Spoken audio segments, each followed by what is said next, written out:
حضرت زکریا علیہ السلام جن کی اولاد نہیں تھی، انہوں نے کیا کہا اللہ کو؟ انہوں نے کہا کہ اے میرے رب،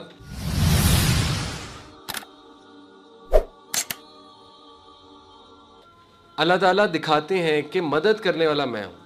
تو میں نے بھی یہ دیکھا ہے کہ اللہ تعالیٰ جو ہے نا وہ سکھاتے ہیں انسان کو، جیسے سورہ البقرہ میں ہم پڑھتے ہیں کہ دیکھیے بنی اسرائیل کو کہا گیا کہ گائیں ذبح کرو، اب وہ کوئی بھی گائیں پکڑ کے ذبح کر دیتے، کام ہو جانا تھا، لیکن وہ پرفیکشنز میں لگ گئے، کیسی ہونی چاہیے، پریگننٹ ہونی چاہیے نہیں ہونی چاہیے، کلر کیا ہونا چاہیے، بال کیسے ہونے چاہیے، چھوٹے قد کی ہونی چاہیے، کیسی ہونی چاہیے۔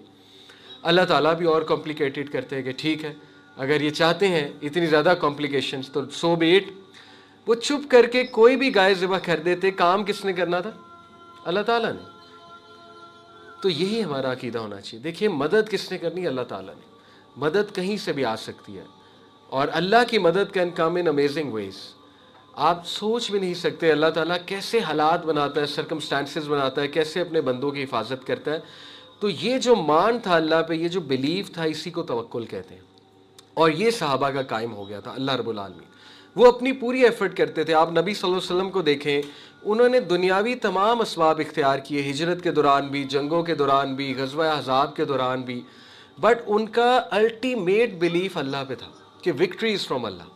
یہ ساری چیزیں کرنے کے باوجود بھی اگر اللہ کی مدد شامل نہیں ہے تو کچھ نہیں ہو سکتا، اور اگر اللہ کی مدد شامل ہے تو پھر کوئی ہمارا کچھ نہیں بگاڑ سکتا۔ ٹھیک ہے، اس عقیدہ کو، اس بلیف کو کیسے ریوائز کرنا ہے، دیٹ از دا پوائنٹ۔ صرف سورہ فاتحہ جو ہے وہ غور سے پڑھا کریں، سورہ فاتحہ کا میننگ غور سے لایا کریں۔ جب آپ نماز میں کہتے ہیں نا ایاک نعبد و ایاک نستعین، تو یہ عقیدہ ریوائز ہو رہا ہے، تو اس عقیدے کو انٹرنلائز کیا کریں۔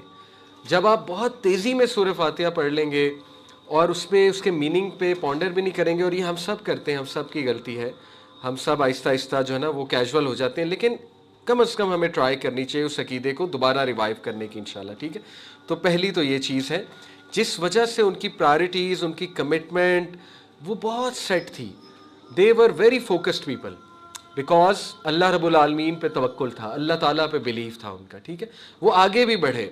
حادثات کے بعد کئی صحابیاں مطلقہ تھیں، شادیاں بھی کی آگے، ایک نہیں دو نہیں، کئی شادیاں کی۔ خاوند فوت ہو جاتے تھے، آگے بڑھتے تھے۔ صحابیات کی بات کروں، اسی طرح صحابہ کی لائف ہے، بزنس لاس ہوئے، کیا کیا لاس نہیں ہوا، they use to move forward, کیونکہ انہیں پتا تھا کہ اللہ تعالیٰ ہمیں اکیلا نہیں چھوڑے گا۔ تو یہ that is the first thing, that unwavering توکل اینڈ بلیف ان اللہ۔ اور آپ انبیاء کی بھی دعائیں دیکھیں، اس میں بھی یہی نظر آ رہا ہے، وَلَمْ أَكُنْ بِدُعَائِكَ رَبِّ شَقِيًّا۔ حضرت زکریا علیہ السلام جن کی اولاد نہیں تھی، انہوں نے کیا کہا اللہ کو؟ انہوں نے کہا کہ اے میرے رب، میں آپ سے مانگ کر کبھی بھی مایوس نہیں ہوا، یا میں آپ سے مانگ کر کبھی بھی، مطلب ان شارٹ کہہ رہے خالی ہاتھ نہیں کیا، بیسکلی اس کا انڈائریکٹ میننگ یہ ہے۔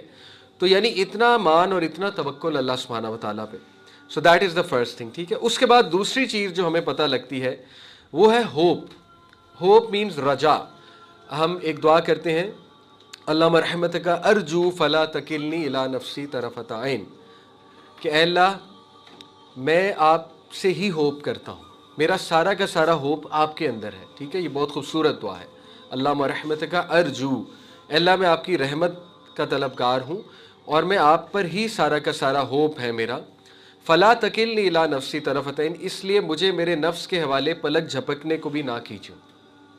کتنی ڈیپ دعا ہے، فلا تکلنی الی نفسی طرفۃ عین واصلح لشأنی کلہ، اور اے اللہ میرے تمام کے تمام معاملات کی اصلاح فرما دے، واصلح لشأنی کلہ، کل کے کل معاملات کی اصلاح فرما دے، لا الہ الا انت، تیرے سوا کوئی الہ نہیں ہے۔ تو یہ دعا میں بھی کتنا مان، کتنا بلیف، کتنا توکل، کتنا ہوپ نظر آ رہا ہے اللہ تعالیٰ کی ذات میں۔ ٹھیک ہے، تو they had a lot of hope اللہ رب العالمین کی ذات میں، کہ نو میٹر وٹ اللہ سبحانہ و تعالیٰ از دا بیسٹ آف پلانرز۔ اللہ الوکیل ہے، اللہ المدبر ہے، اللہ تعالیٰ الفتاح ہے، رستے کھولنے والا ہے، اللہ تعالیٰ وہاں سے ویز نکالتا ہے، انسان امیجن بھی نہیں کرتا، اللہ تعالیٰ مقلب القلوب ہے، دلوں کو تبدیل کرنے والا ہے، سو آن اینڈ سو فورتھ۔ ٹھیک ہے، دیکھیں ہوپ فل لوگ جو ہے نا وہ دو چیزیں کرتے ہیں۔ ہوپ کوئی ایبسٹریکٹ کانسیپٹ نہیں ہے، ہوائی کانسیپٹ نہیں ہے کہ ایک بندہ جو ہے نا وہ بس امید کے ساتھ بیٹھا ہوا ہے اور کچھ نہیں کر رہا، بس پر امید ہے۔ امید کے ساتھ دو ایکشنز آتے ہیں، وہ دو ایکشنز کو سائیکالوجی میں باقاعدہ ایک نام دیا گیا ہے۔ پہلے کو نام دیا گیا ہے پاتھ ویز تھنکنگ،